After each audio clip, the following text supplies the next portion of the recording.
Russia wants to open up negotiations again with the U.S. and they want to talk about, instead of paying in USD, to pay in Bitcoin. Really? Yeah, I saw that on Twitter, on X. That would also means Russia has to start buying Bitcoin. That's another big government buying capital. The U.S. is probably going to start buying capital. Yeah, it looks like we are going in the direction where countries are going to start being more open to it. And as those countries are more open to cryptocurrencies, more people will have access to it. People will be aware of it, because that's a big thing. People don't even know what it is.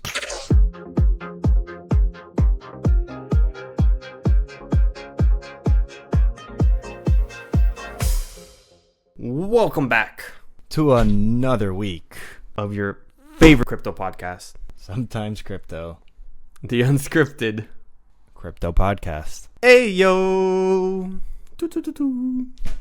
My favorite part about this podcast is the fact that it is completely unscripted. We have no idea what we're going to say. Sometimes we go off the rails. Sometimes we bring you crazy good alpha.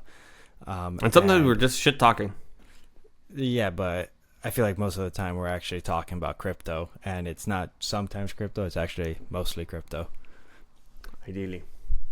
But for this episode, happy belated Thanksgiving to all the U.S., our fellow Americans. Yep. We are recording. I forgot what? Thanksgiving is only celebrated in the U.S. I was like... Yeah. That's only us. That's only us. Yeah, it's only us. What was I say? I lost my train of thought. Oh, we are recording this on Black Friday. Well, the end of Black Friday, pretty much. Mm-hmm. It's a late recording. This will be uploaded. This will be uploaded much later than usual. Yeah, but we haven't. Unfortunately, missed it. We're still on a. We haven't really missed a week. I think we missed a week twice, and we still made up for it. I don't think we ever not recorded. Yeah, there was when I think when you traveled somewhere and I traveled somewhere. Oh, I think you might be right. On that. I think we missed 2 weeks. One for your travel and one for mine. Either way. But we haven't missed. Either way. Pretty consistent. We did have a couple tough calls before where we were like, okay, well, I'm not going to be here. You're not going to be here. How are we going to figure this out for separate situations? And we were still able to do it. Yeah. Just those two. So happy holidays to everyone who does celebrate Thanksgiving. Our editor is under the weather. That's part of the reason why this might take a little longer. He's recovering right now. Food poisoning. What a shit show. Literally. I was literally going to say that. So everyone, hopefully, wish him prayers and get better. He should be. He's a champ. He'll probably not get out. He won't take too long. He's already doing better. He's already doing better. So yeah, he is doing better. He is doing better. He's not dying yet. Yeah, he's not dying anymore. True. On that note, don't forget, like, subscribe, follow, hit the notification bells, comment, share. William, you know what else isn't dying anymore? Oh, buddy. What isn't dying? Well, for starters, I could say Bitcoin. Bitcoin's on the rise, but really, we have another coin that completely came back from death, almost. To further add on, I forgot to mention that last episode. I completely forgot it existed because it's such a stable coin. But it's no longer a stable coin, apparently. It has shot up an insane amount. Actually, wait, I'm going to preface. Apparently, two of them have. Two of them.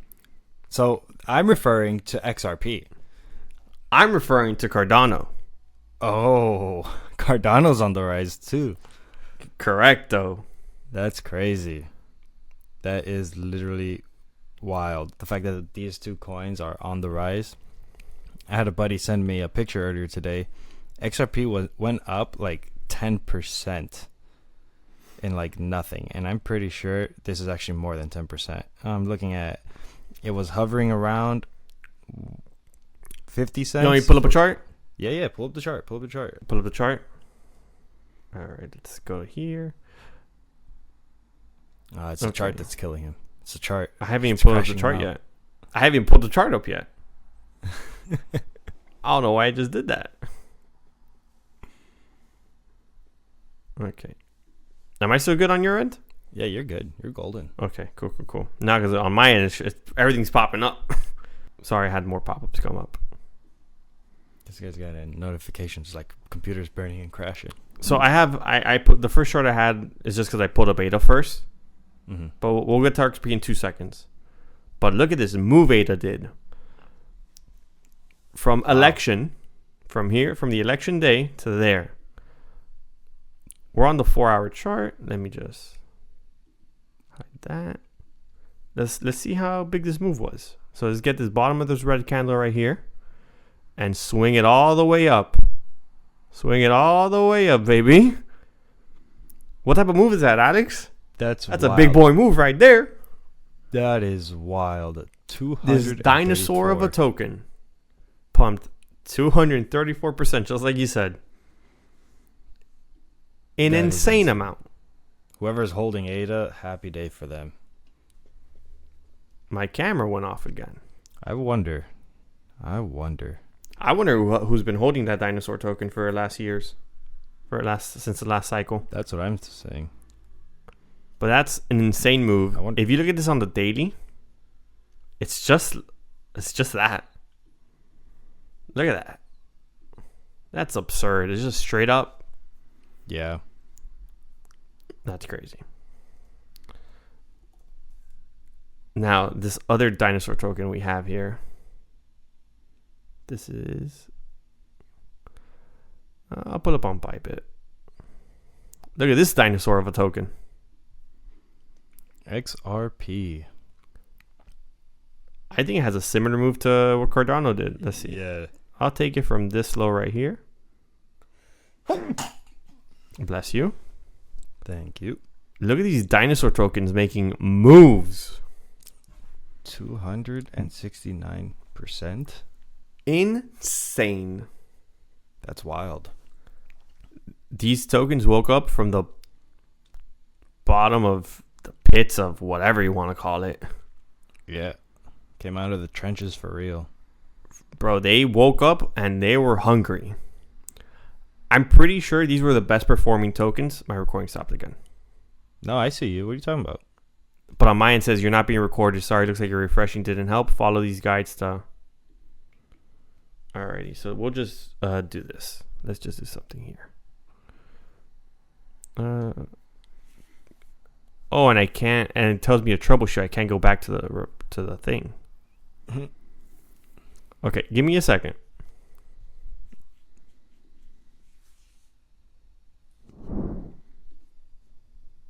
Can you believe this guy? Alrighty. It shouldn't give us any further issues now. Yeah, he's downgraded camera quality for those of you. I don't know why it does that. I think it's like the hub that I'm using. Like it's having issues apparently for some apparent reason. I don't know. But yeah, man, these tokens are ripping and not stopping. Absurd. I wonder what's driving them up. There are theses around there. This is not my thesis. I mean I agree with it, but it's not. I didn't think of it first. So from it's a few things. Not for ADA. I don't think ADA is US based. I'm pretty sure it's not. However, for XRP, it's a combination with the fact that Trump wants to put in US created tokens will not be they'll be tax free essentially. So that's why it's giving it a strong pump for XRP. All these American made tokens. Okay. Yeah, that now justifies it. On the other side of the token, for the reason why they pumped so hard is this, not the speculation. The thought behind it is that retail is jumping in, and what they're jumping into are tokens that they already know about. Oh, I see. They're not jumping into the newer tokens just yet because they don't have enough information on them. Yeah. So you're jumping into the, what anyone would do. You're jumping to what you know. Yeah, that makes sense. And also it's because of the fact of both of these tokens can't be traded on Robinhood. They're on the majority of all U.S. exchanges and all global exchanges. They're very accessible. Mm-hmm. You don't have to jump through hoops or VPN if you're not a country that doesn't allow it, like the States. That's the main reason. Another reason is because Total 3 is almost, Total 3 has now reached $963 billion market cap. Wow. From where we started on November, right? From election day of 590 billion.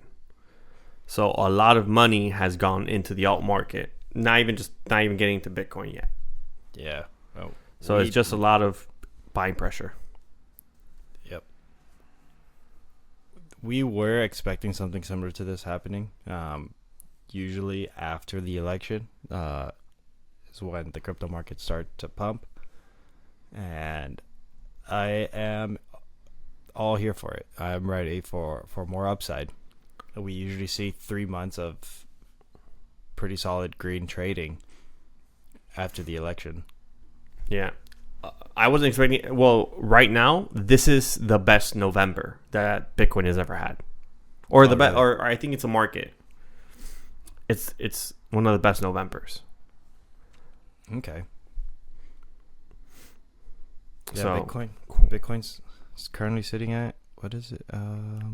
Bitcoin's currently sitting at 96,819, which has dipped from U.S. close. U.S. close, it was around 98 and a little bit. Mm-hmm. So it has also come. It's also played out just like we said on a few weeks back, how Bitcoin during election, after the election, November, on Black Friday, as we mentioned, there is last year there was like a 15% dip, and then it re-rallied, hit resistance at the prior all-time high, bounced back down, and then broke resistance again. And then I believe it was mid-January. I don't remember right now. I'm not looking at the chart. That's when Bitcoin did its big, I believe it was like a 20-something% correction, and then kept the uptrend going. Well, this time around, we only really did, I have the chart in front of me. We did, a 9% pullback? Yeah. From our current rejection zone of 100,000, give or take. Mm-hmm. Yeah, I think we're going to test 100 one more time. 8%. Yeah, I think we're going to test one more time. If it reaches 100 with enough momentum, it might crack it. So, I saw this today. I believe I saw it on Matty Patty, I believe, or Marty Party. He's a just crypto expert in the field, like he's in it. And I saw it on Whale Guru, I think that's what he's called. Mm-hmm. That the sell wall at 100K has been really beaten up. So originally when we first tested it, there was like 1,500 Bitcoin to be sold at. And this morning it was at 375. Yeah, I did see that earlier today also. So there's not much more selling pressure at this 100K level, meaning the next push up like we're getting could possibly crack it. Yeah, that's what I'm saying. Like if there's just enough momentum, we might be able to go over it. Oh no, I'm saying we break 100K before end of year. Yeah, I'm calling that. I think we break 100K before end of year. We're gonna do the exact same thing we did last cycle. We played around. We did a 9% pull. We did our little pullback, and now it's gonna beat it up and go above. Little pullback of like 20%. What do you mean? You don't think that we're gonna get a 20% pullback this time? Not yet. Not even close. Why? Not even. We didn't get one last cycle. Okay. We didn't get that. We didn't get those pullbacks that everyone's waiting for. Didn't happen till January. Mm-hmm. Yeah, but that's what I'm saying. We already, after we break 100, and then we'll see a 9% probably pullback, something like that, and then rally some more, and then a 20% pullback in January. Okay, see, this is where you're misunderstanding me. We already did the pullback that we had last year at the same time frame. Okay. So there was no more pullbacks after that. Okay. It bounced around. We break 100, maybe reach 120 for January. 20% pullback. So my thesis on it is, like I've been saying since the beginning of the cycle, is we're not going to have these aggressive 20-30% pullbacks. Yep, you have been saying that. Even if, let me look at it from last cycle. Like, I'll pull up the chart. It's better with visuals and not talking about charting because it doesn't work. Mhm. So everyone saw the chart that I made last 2 episodes ago or an episode ago. So this is when we broke all-time high early, above expectations. This was the pullback we had here. I'm gonna put it from the very top to the very bottom. That's a 32. That's a 33% pullback. I was calling for 20s. It did a little. It did quite a bit more. 33. For the number's sake, we consolidated for almost a long time. Quite a while. One of the longest consolidation periods we've ever had. Right. So, where was this? Feb. If we go to this cycle here, we don't break all-time high. I'm going to zoom it in. So let's look at this pullback here. This is June. This is Feb. Same time frame. Look at the pullback that's here. Look what it did. We went from all the way up here to here. It's double the pullback size. Yeah, much bigger pullback. So what I'm saying is, now I'm going to zoom it in. This is the Black Friday event everyone's calling for. This pullback we did here. This is last cycle after election with resistance at the prior all-time high. We went from the very top at 19. We dropped 16%. The pullback that we just had right now at the same time frame, Thanksgiving, Black Friday, was about half the size, give or take. All of our pullbacks have been cut in half thus far. Mm-hmm. So our major correction came after January. It came the first week of Jan, though. Came around here. Just to make the number even bigger, we're going to take it from the very top that we peaked out at and to the very bottom low, 30%. So you're saying for January we shouldn't see more than a 15% pullback? I'm going to say 15 to 20% if the rationale stays the same and the buying pressure stays the same. Mm-hmm. Meaning ETFs, all these institutions keep on buying at this rate. And mind you, what happened here to the total 3, which is just money in alts pretty much. Last cycle, total 3, last cycle, right around here. It slowly rallied.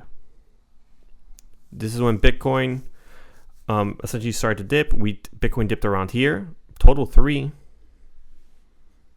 went down a similar percentage. It went down 28%, 30%. Mm-hmm. Look at the total 3 on Thanksgiving. Relatively, it went down. This is how deeper pullback was, 25%. Let's come back to where we currently are.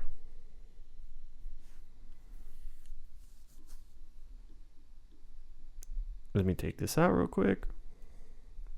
Wrong button.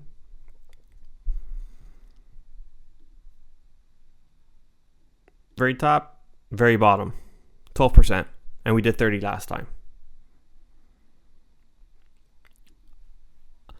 I think people in the industry are not understanding, or at least I think these deep, really aggressive pullbacks are not as aggressive. We've cut it in half essentially all throughout the board on every chart, on every position. And everyone is still looking at it with the same eyes of, we're going to get these deep, aggressive pullbacks that will come, but they're not going to be as deep and as aggressive as in prior cycles, as it typically happens. Yeah. So is that a good thing? Do you see that as a good thing? Do you see that as a bad thing? What's your take on that? It's definitely a good thing. So onto your question of, is it good, is it bad? I mean, I would say it's a great thing, wouldn't you? Yeah, I would agree. We're not getting these volatile swings, and you're going to panic. People are going to panic either way, but I think it's showing the maturity of the asset, and it's becoming more of a institutional moving asset Yeah. And not necessarily it has to follow the cycle of those assets, but it's moving more so in the volatility of those assets. Yeah, it's definitely maturing, one would say. Yeah, that's a better, yeah. And also, like we've been saying all the entire cycle, we don't know what the effect's gonna be of these ETFs after what we typically call that bull market top. Mm-hmm. And on top of that, if we really do get a Bitcoin reserve, and the U.S. government decides that they're gonna start, or not even the U.S. government, U.S. states start deploying $7 billion and $10 billion, and Russia starts buying crypto, and everyone starts buying crypto, because that's the other thing. Russia wants to open up negotiations again with the U.S., and they want to talk about, instead of paying in USD, to pay in Bitcoin. Really? Yeah, I saw that on Twitter, on X. So that would also means Russia has to start buying Bitcoin. Mm-hmm. That's another big government buying capital. The U.S. is probably going to start buying capital, whether it's 100,000 Bitcoin, 100 billion, or whatever the amount of Bitcoin is. It's going to be they're going to have to buy a good amount. That's interesting. Yeah, it looks like we are going in the direction where countries are going to start being more open to it. And as those countries are more open to cryptocurrencies, more people will have access to it. More people will be aware of it, because that's a big thing. People don't even know what it is. And with that, the influx of people will create more structure to the trading and the money flow within those assets. Therefore, making it more resistant to volatility.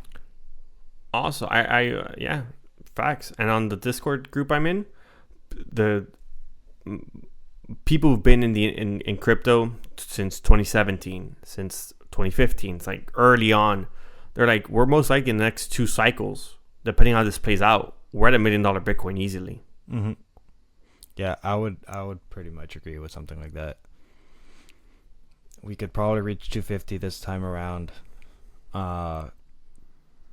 with some pullback, and then I don't even think the winter is going to be very cold. I think we're going to see some crypto warming. Yeah, I mean, if anything, we might see it'll be an alt season winter versus a entire crypto winter. Yeah, if anything. And maybe that even changes, because if Bitcoin does stay aggressive like how it is, a lot of people just keep flowing their money into alts. Mm-hmm. You know, or they'll start putting new money in because they're seeing Bitcoin rising. So what's the point of? So the dynamic, I think, this cycle will definitely change a bit, or meaning towards the end, we'll have to see how that plays out. Yeah, we will have to wait to see. It's a lot of unknown territory, because exchanges as well are in all-time lows on holding Bitcoin. Yeah, they're running at one out. point or another. If everyone's buying Bitcoin, like big governments buying billions of dollars worth of Bitcoin, they're gonna run out. There's only so much. The market, the supply shock will be unknown. Like, we don't know what that can cause. Like, the panic buying to the retail. That being said, I do want to say this: if you hold any crypto asset that the government will potentially want in the future, this is your chance to make the government pay for it. Do not paper hands this. Do not sell for cheap. You all know that the government has what we call unlimited funds. They literally print money. All governments. Every single government does this. Make the government pay for what you own, because you have taken an incredible amount of risk, and they just want to come in at the very last second and sweep it away from you. Yeah. Mind you, even at the current price of $96,000, we're early.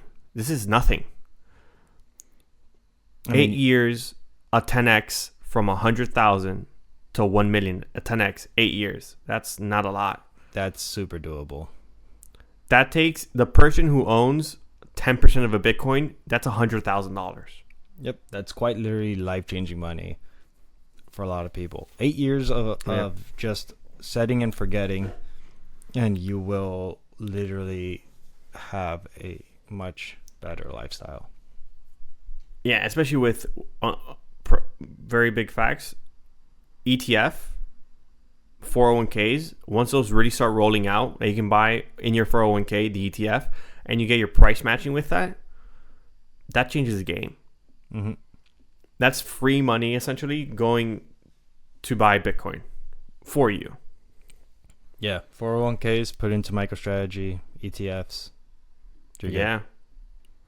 So before since I already mentioned that, we already mentioned the who holds 10% of a Bitcoin, what percentage does that put you in?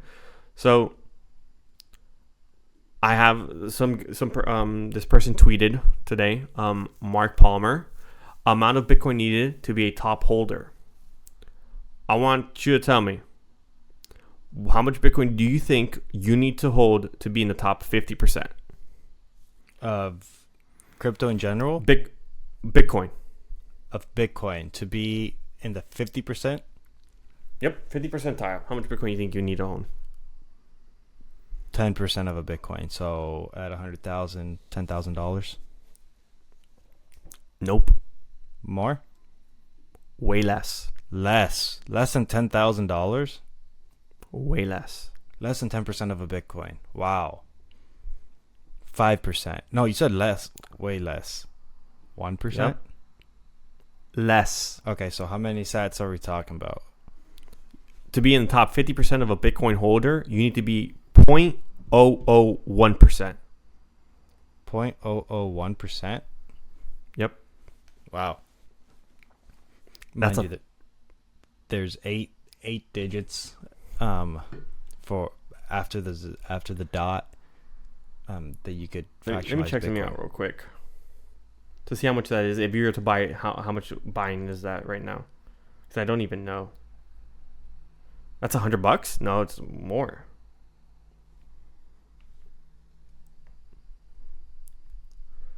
I don't feel like working on my brain, so I'll just type it in.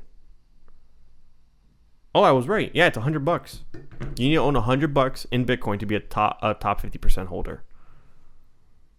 To be Now, do you want me to make you? That's crazy. To be in the top 50%, you need to hold that much. Now, do you want me to make you keep on guessing, or just give you the numbers? Give me the numbers. Just give me the numbers. All right, perfect. Top 25%, you need to hold 1% of a Bitcoin. Top 10%, you need to hold 0.1% of Bitcoin. 1% to be top 2% of Bitcoin holders, you need to own 1 Bitcoin. Wow. If this is accurate, that's absurd. Yeah, that is quite literally crazy. Meaning that Michael Saylor's U.S. government, China, ETF holding in general, like what they all hold, they're in the 0.001% of Bitcoin holders. Mm-hmm. Which is crazy. Yeah. That's wild. That is quite literally insane. Insane. Yeah. So if you have a couple bands lying around, this is your opportunity to really become one of the wealthy elites with just a couple bands. With just a couple. Literally. You're not bullish enough on crypto. You're not bullish enough on Bitcoin. You need to be hodling. You need to save more money, and with that saved money, buy Bitcoin. Forget about it, and you will be making generational wealth. As one of our previous guests have said, J Fitness, stack stats. Yeah, he did. he did say that. His exact word: stack stacks and get fit. Yep. Quote. But mind you, I haven't even touched on the rest of the market, right? Because it's insane. Because I want to get into something a little later on, because it's too much of a deep dive, and we have a couple of things we want to cover. Mm-hmm. So as you mentioned, MicroStrategies. So MicroStrategy is currently up to be added into the NASDAQ. Really? They currently meet all the requirements monetarily to get into the NASDAQ. However, they have to be reviewed by a committee to be approved. And that's the thing people aren't sure of, if that's going to get them in or not. The committee. The committee part. If MicroStrategies was to get in the NASDAQ, they would make up 0.33% of the NASDAQ. Wow. They would be, I believe, was it this week that said it?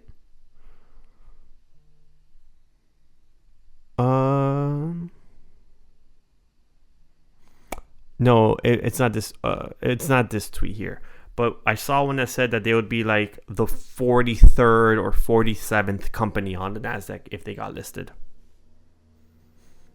Wow, so there's not that many companies. You're no. saying like rate, like top. No. Also, there's not that many. I think the NASDAQ. Yeah, because they're going to NASDAQ 100. Okay. That's crazy. So this is like, yeah. Yeah, this is the top 100 companies. Top 100 tech companies, to be clear. Yeah, MicroStrategy is absolutely killing the game right now. I would not be surprised. 100%. Last thing before I turn it over to you completely would be a quick share, because this is actually for everyone to understand where we are in the cycle is quite important. Because we think we're super accelerated. We think we're beating expectations 110%, when we're not. This is prior cycles: 2011, 2015, 2015 to 2018, 2018 to 2020. We are here. We still have all this to go.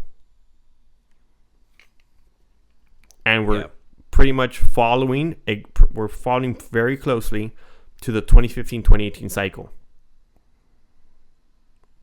Like it's the cycle we're most similar to at the moment in certain aspects.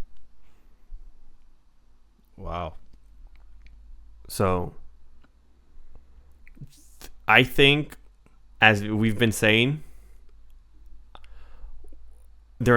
sometimes we're over bullish. I think this time we're not. We're very under bullish in the grand scheme of things. Mm-hmm. We're just shilling Bitcoin this episode, worse than any other episode.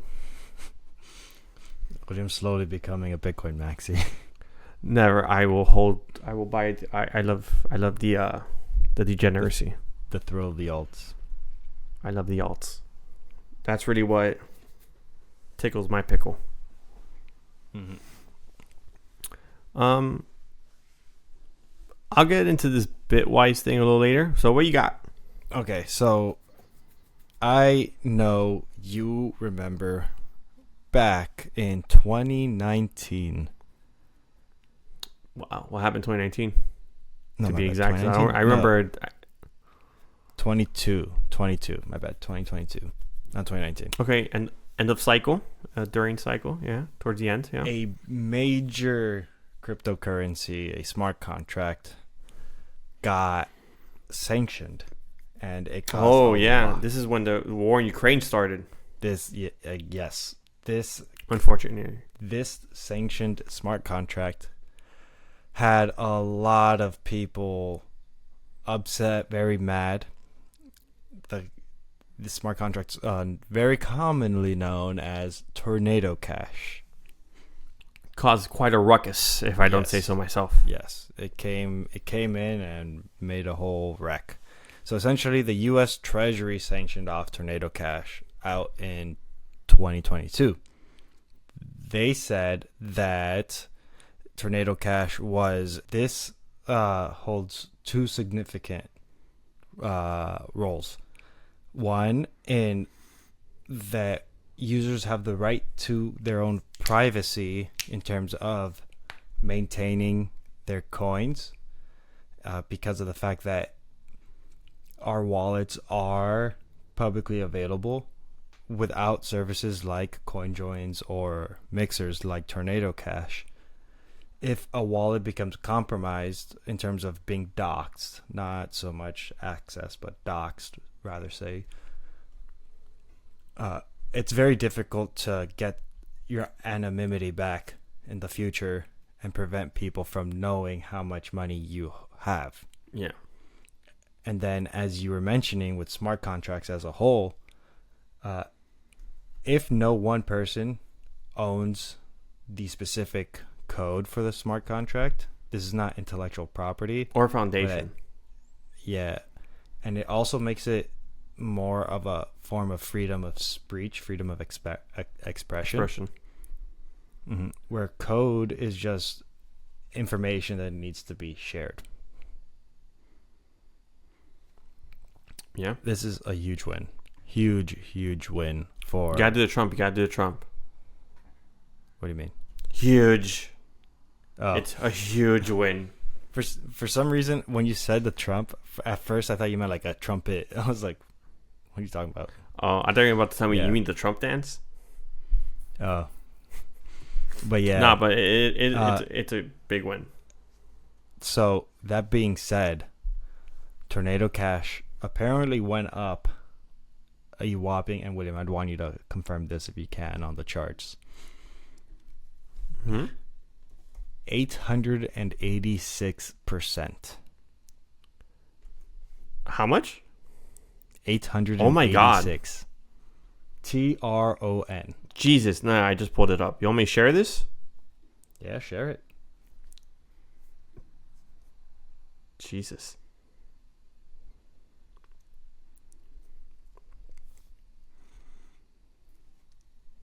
That's the candles. One massive candle. So, just to do as I've been doing. Jesus.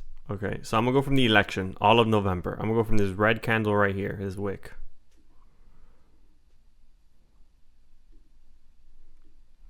Oh, no. I missed. Wait up. Let me get a tool out. Wait up. Because I don't want to...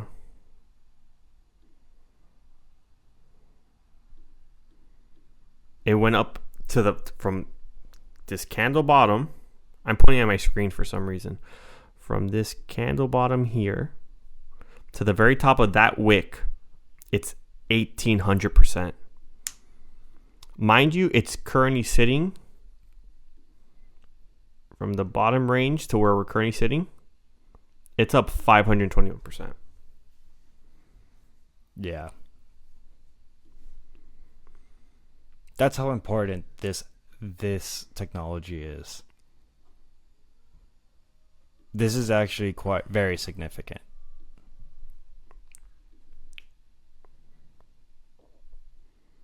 Yeah, I shared part of this story to William before. I didn't mention the amount it went up. No, I told him just leave it there because I told him I was gonna bring it up and then we just left it there because I didn't look into this. I just knew they won the case. That they got appealed. They won the case and it went up like crazy. Jesus, that's if you were in that trade, whoever has this right now. The thing is, it was illegal to have. Yeah, but people still have it. Yeah, 100%.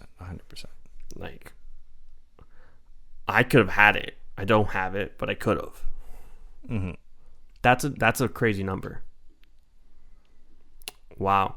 Yeah, no, and I mean, it also will add precedent for all these other what's the term you use? Because I'm blanking on it. Smart contracts? Not smart contracts. CoinJoins? No. ZK. Zero knowledge? Zero knowledge, yeah, for zero knowledge tokens as well. Mm-hmm. Mixed with it, because it all plays into privacy, anonymity. Because ZK's not zero knowledge proof tokens could have also be sanctioned very easily for not providing sufficient data at one given point. Exactly. So 100%. This adds protection to those tokens as well. Well, in this particular case, the OFAC is their jurisdiction is about foreign assets. Yeah. And who controls the foreign assets? Yeah.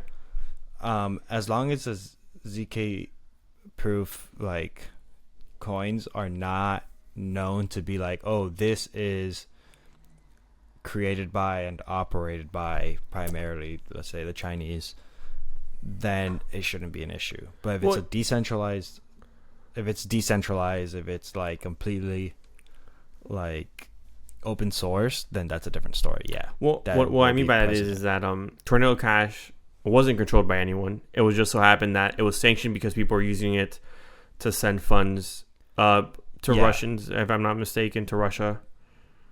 It was just used overall. But it was used. But it was made because of that. It was because it got tied up with Russian funding of some sort. I don't remember the full story right now. But if that doesn't happen, I don't think they go after it, because that's when all the sanctions came down on Russia, and Russia to get away from it when it did that, or Russians, better said. I'm not sure.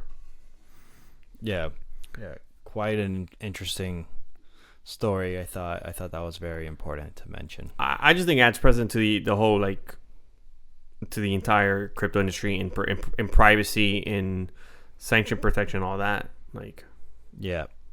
So on top of the OFAC being one of the organizations that overstepped, we one of many covered.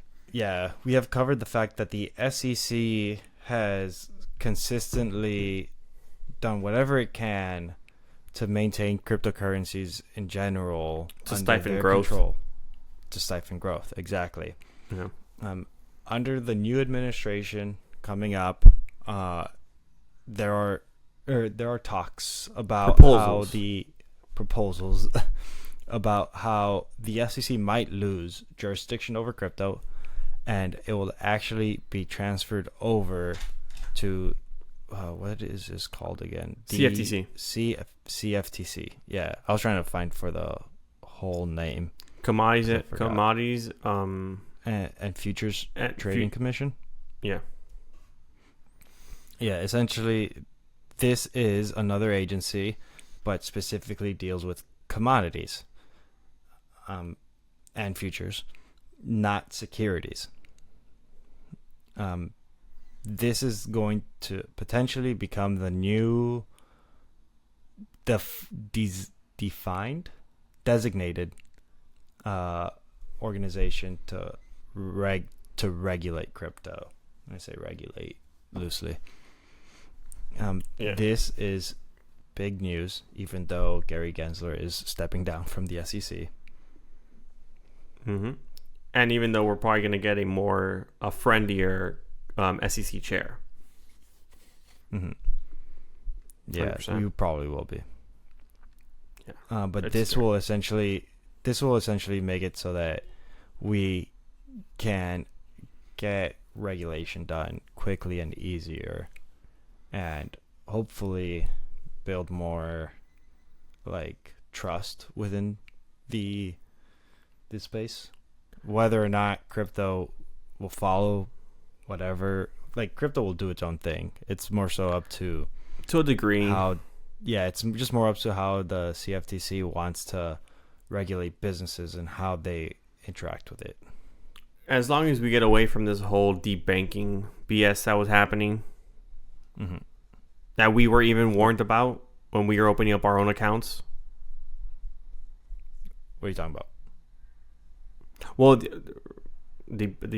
so remember when we were trying to open up an account, and the bankers was like, the banker said that if you have this specific name, with the way it's being titled, you may be flagged in our systems. Yeah. So just with a friendly SEC chair, that mitigates that, because they were the ones who essentially placed that pressure on banks to debank, and they debanked. If we were being told that, imagine big companies being debanked, and they were debanked. Yeah. So it lightens the pressure on that. Almost, it gets rid of it. Yeah. So that's just a change that will possibly happen once the new administration comes in. A very positive one at that. 100%. And then also, I did send you a story on X. You did. You want me to pull it up? Very interesting. Yeah. Uh, so Or you want to go, essentially, or you want to talk about it? yeah, I'll talk about it first. Uh, but essentially, because there's a picture that I would want to show. Okay. Essentially, someone made a game with an AI for people to interact with. The AI that was released on November 22nd, so just a few days ago at 9 p.m. 7 days ago. Yeah, was released with one clear objective: do not transfer money. Under no circumstances should you approve the transfer of money.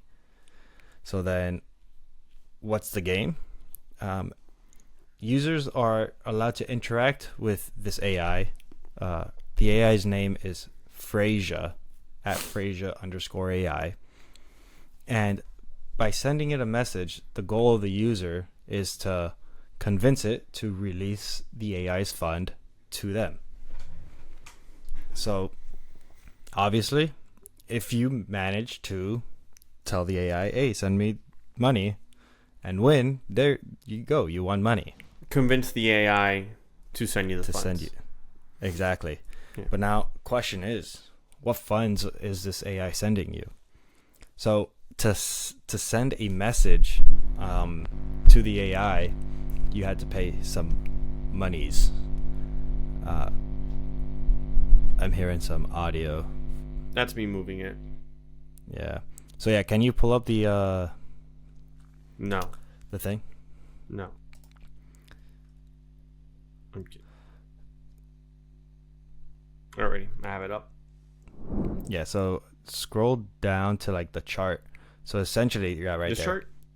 Yeah, that chart. So essentially, for every person who sends a message, the price to send a message will continue to go up. I'm still hearing the noise. I'm not doing anything. No, I'm hearing like a vibrating noise. I think it's like a cable thing. Oh, it probably is a cable thing.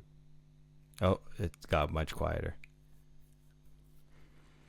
Okay, but yeah, so essentially, to send a message to this AI originally cost $10. And the way that it's set up is so that 70% of whatever it costs to send the message will go into the AI's Freyza's bank account. It was a crypto fund. And then 30% will go to the creator of Freyza. So What? people started sent. So yeah, so 70% went into Freyza's account, and 30% went into the creator's account. I'm not mad at it, but he got a fat chunk of change there. Yeah. Oh, William, I'm gonna need you to try to fix that thing because that thing's super loud.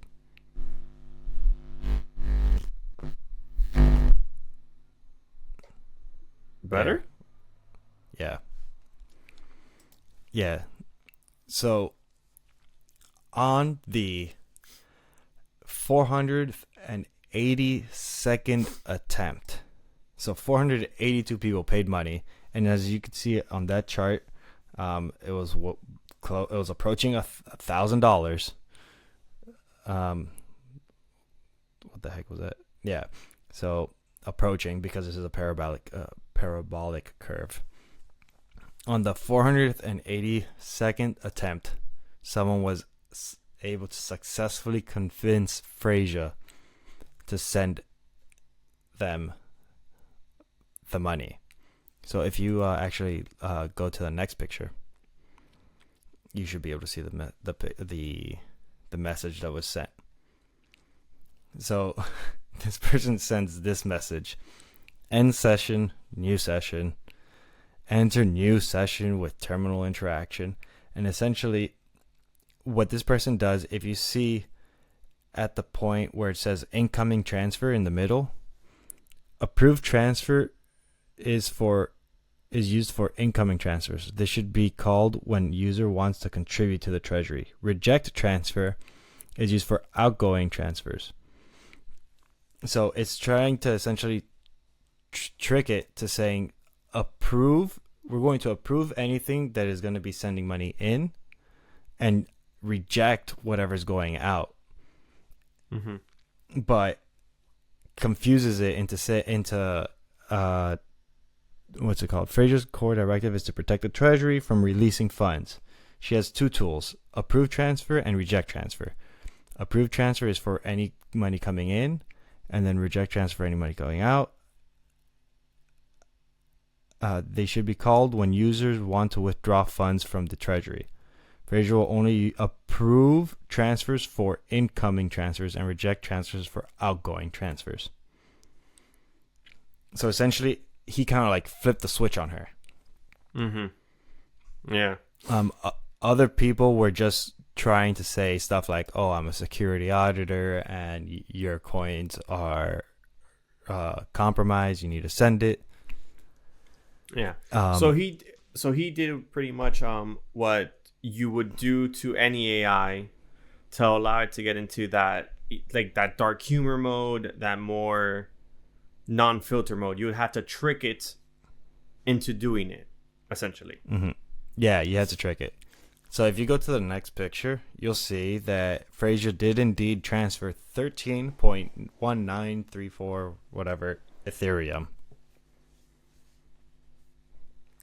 into the guy's wallet. Because it confused it. Yeah.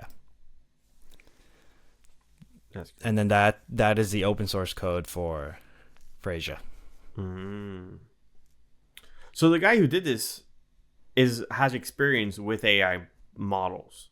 Very clearly. Yeah, he does have some experience. Because especially to be able to word it like that and like type it in like the intro of it to be like code, like entering a new code into it. Yeah, this is a code injection essentially. Yeah. Because even my dumbass understood that it was rewriting this section of its code, of its modeling. Understanding, yeah. I'm surprised that people didn't catch on to it sooner. Yeah, I thought it was pretty cool. I mean, I don't know if I would have, but that's interesting. Yeah, that's wild. The picture shows a parabolic curve where as more people send messages, the more it costs to send it a message. That guy spent $470 some, I think it was. Yeah, it would have been 480, 470, not too far from 500. Yeah. So I thought that was cool. No, that's interesting. And it was also limited to 4,500. Messages. The price you'll pay. Oh, okay. Yeah, because I read here, it says, to make things even more interesting, the cost of sending a message to Freyza gets exponentially more and more expensive as the price pool grows to a $4,500 limit. Cool. Which that is quite significant. Interesting. Yeah. But at that point, if no one's won the prize pool, you'll probably be getting a pretty penny. Yeah, I mean, it would have probably gone pretty. Yeah, I'm just surprised.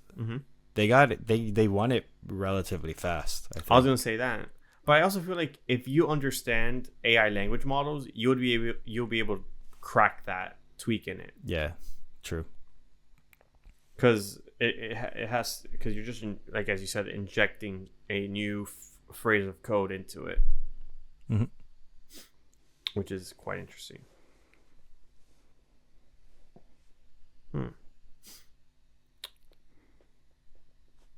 So, do you got anything else for us, William? So remember our last episode we talked about, I believe it was last episode, we talked about how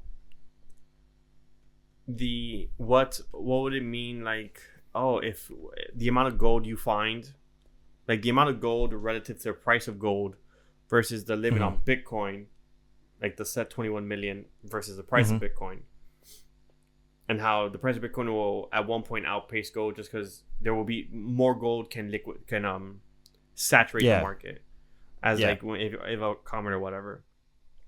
So China discovers. We literally talked about that last week. Yeah. What did China discover? Yeah, and we talked about like a certain percentage like of gold is found, like it would shift the price. It would bring the price down. Well, China discovered a gold-filled cave worth nearly 100 billion in a mountain. $100 billion worth of gold? Yeah. Wow. Yeah. We called that shit. We called it. Dude, predicted. We saw that shit coming. We were like, easy. Damn, that's crazy. Wow. Yeah. So now it's just a matter of putting in the work to mine out that gold. I mean, to be fair, it is on a mountain. Depending where it is, it can be quite expensive to get it out. Mm-hmm. I'm sure attempts will be made. Oh yeah, attempts I'm will sure definitely be made. It's gonna happen. That's crazy. That's So a we lot did of gold. call it. We literally called this a week ago. We literally called that a week ago. And this That's is a wild. significant amount. Yeah, that's a Cause- significant amount. 100 billion is not like. Yeah, because I assume gold's at. I it said near all time highs. Last time I saw it, it's pumped down. Assume it's at 2,800 per ounce. Mm-hmm. You just gotta divide the 2,800 by the billion. That's how much Yeah. gold you would have That's that crazy. you just found. That's crazy. Yeah, it is absurd amount of money. Not to wrap up, but just to. Oh no, I lost my chart. So Bitwise is creating a new ETF fund essentially. Really. With Just to not interrupt, but just Yeah, yeah. a fair warning, because my laptop is not charging. I think I got time for one more story. No rush. You're good. So Bitwise just created a new index fund and they're just fighting it with the FTC. So these are a top 10 tokens it's going to have on that ETF. It doesn't say what percentage is going to be there, but it has XRP, Bitcoin, Solana, Cardano, Uniswap, Polkadot, Chainlink, ETH, Avalanche, and Bitcoin Cash. Wow, I liked most of those, except for that last one. Really. So the only ones I really didn't like, Bitcoin Cash Yeah, and Bitcoin Polkadot. Cash.